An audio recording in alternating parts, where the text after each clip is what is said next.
Mucucaachuu baay'iftan maal taatan jara keenya namna amantiin nu dhufe beekadhaa diina keenya amantiin nu tuttanii nun godhinaa dubbataa namni sammuusaa yaadu ka darbeerraa waa hubata waan fidda yoo fiddanis nuuf hin caalu amantaa islaamummaa dursinee oromummaan lammata hojiin keessan hoggansaa hin seeninaa amantaa suutuma deemaa malee waan dubbattanis hubataa muslimni islaamummaa ilmaan isaarra jaallata aarsaa barbaada taanaan lubbuu isaa galaafata.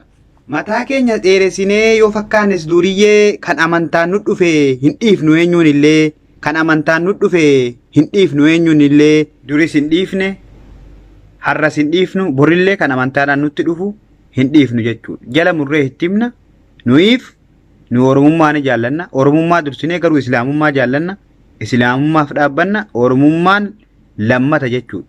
Islaamummaan jalqaba islaamummaatu nu dursa nuuf dursa. Eegantanaa oromummaan lammataa jechuudha.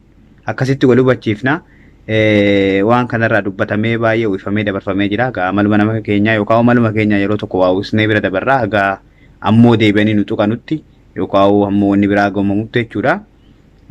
Tarii waan dubbatamee darbe maaf dubbatte jechuun keessa hin oolu. Guyyaa lamman sadan kana fuula miidiyaa kanarraa badeen ture gara yuutuubii kanaaf jechuudha.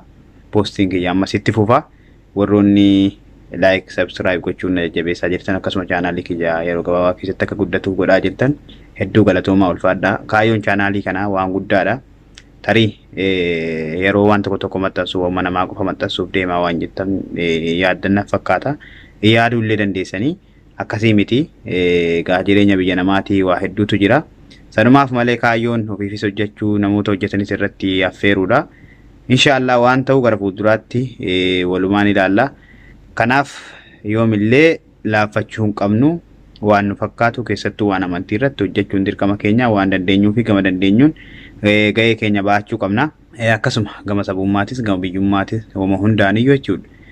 Waan dandeenyuun hawaasa keenyas tajaajila ofiifis fayyada dhalootaafis waa ka'u seenaafillee waan tokko kaatanii dabarfachuun barbaachisaadha. Nama dubbiin galuuf rabbiin waa taasisu jaraamni diinii waa hunda taasisu. Rakkoo muumintoota kan jaayachisu nama diine kanaaf fidaa of taasisu rabbiin nu haa taasisu jannatatti yaale ala kitaabillahi sunnatur rasuuli.